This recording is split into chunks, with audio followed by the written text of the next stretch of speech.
Hey YouTube friends, welcome to my 100th video. Today is going to be a special video for everybody. I'm going to talk about my top 5 solo jazz guitar albums. And I was going to call the solo jazz fingerstyle albums, but there's a little bit of an exception here. So we're calling it top 5 solo guitar albums. Okay, the first album is going to be Virtuoso by Joe Pass. And I'm going to show here a little bit the album.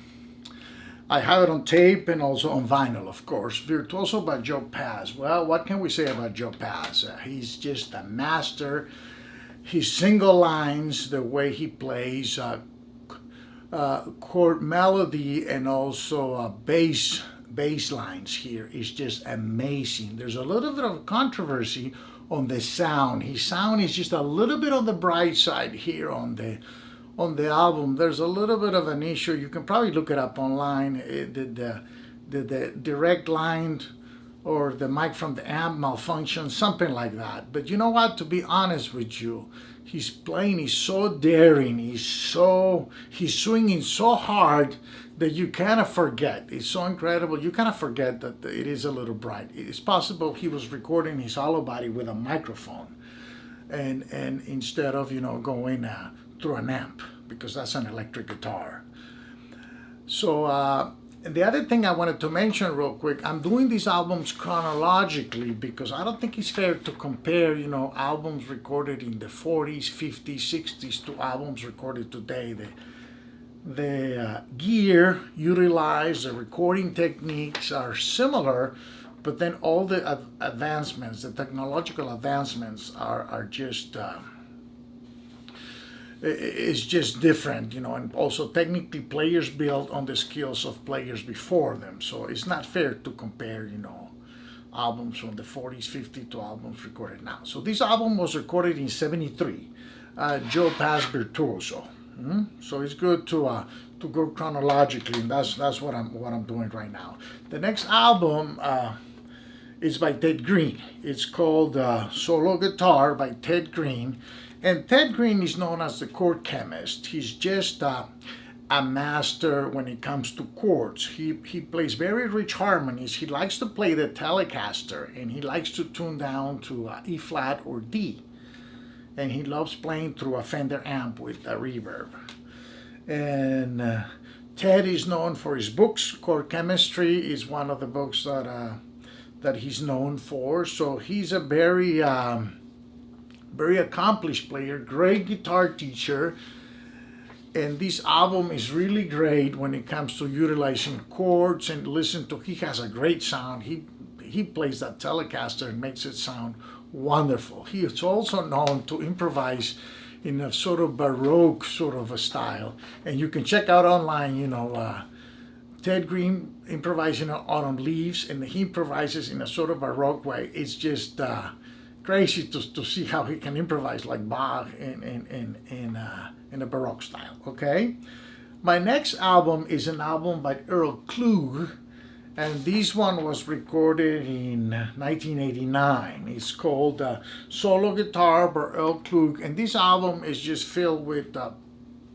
popular jazz standards: Autumn Leaves, Only a Paper Moon, So Many Stars.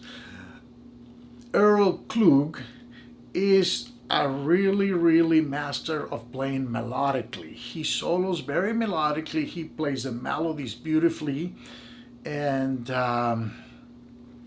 this is a beautiful album in terms of hearing a solo guitar, a nylon string played in a jazz way. How good a nylon string can sound in a jazz style.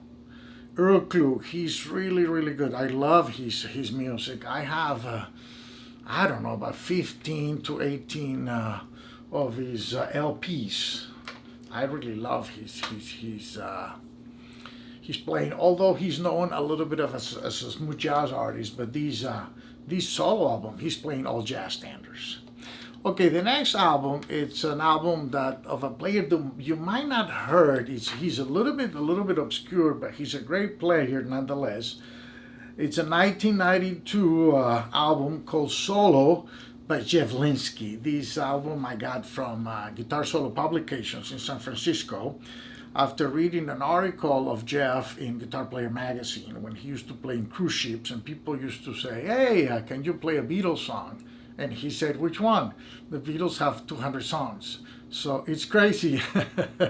That is funny, but it's crazy. I found out Jeff was living in San Diego, so I went to see him at some point. I was living between LA and Tijuana, Mexico, and I stopped to see Jeff several times. He was playing at a hotel, and you request a song and he'll just play it. And if he didn't remember how it went, he said, okay, how's that one go? And you sing the first few notes, and then he'll take off, and his improvisations sound like solo compositions. He improvises in a very polyphonic way with a melody, inner voice movement, bass lines. And he fuses a classical guitar technique with jazz. And in this album, he's playing, if you can see here, he's playing a smaller guitar. It's called a requinto, and a lot of times requintos are tuned to A here, A standard, like having a capo on the 5th fret, but he's tuning his to G here, a minor third above regular E standard. So he's tuning here like if you had a capo here. That's the way he's tuning his requinto, and he sounds great. His sound really pops, really comes out sounding really, really great. And like I said, he can play a song and improvise it, and it'll sound like a song that like a classical piece. You know, it's incredible what he can do in this sort of lounge kind of setting. He improvises and takes chorus and then starts substituting chords. And I saw these one time when I requested a song by Duke Ellington called Sophisticated Lady, and he gave it a go. He played it once, and then the second time around he added more chords. By the third passing of the song, he was improvising, doing all these kinds of things. This is a song that he likely never played. It's that incredible. Okay, in my last album, it's an album recorded in 2008 by a guy that I really, really respect and love his music. His name is Peter Sprague, and Peter is a San Diego guy as well. He's been heavily influenced by Chick Corea, John Coltrane, Sonny Rollins. So this album, he's playing bebop lines, he's playing Brazilian infused grooves. He has a couple of Pat Metheny solo arrangements here, one by Chopin. Peter is super prolific. I don't know any other musician that is more prolific than Peter as far as putting out music. He's been, in the last 5 years, he's been putting out 2 CDs a year at least, you know, and with all his arrangements, and some of them are just compositions by him, originals by him. It's just incredible how the output that he can produce. He can arrange, he can play, he can compose, he can do everything, Peter. And he has a studio, so he also acts as a producer, guitar recording engineer, all kinds of things he can do. Okay, so that's my last album. These are albums that are my top 5. I didn't want to have a list of 20 albums and just go over them. So these are my top 5 again, starting with Joe Pass Virtuoso, then going with Ted Greene, solo, then with Earl Klugh, who has a great pop sensibility.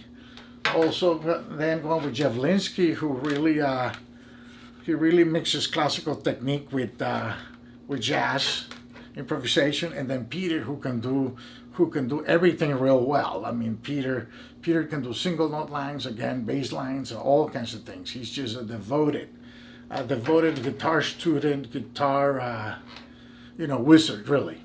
Okay, my friends, well, thanks for listening. Get back and be blessed. And again, my list is chronological because I think that's a fair way of going to looking at things in the way they came out. Okay, and all of these are my favorites. Absolutely, all 5 of them. Okay, I have more, but these are the ones that I wanted to show. Okay, bye-bye. Be blessed.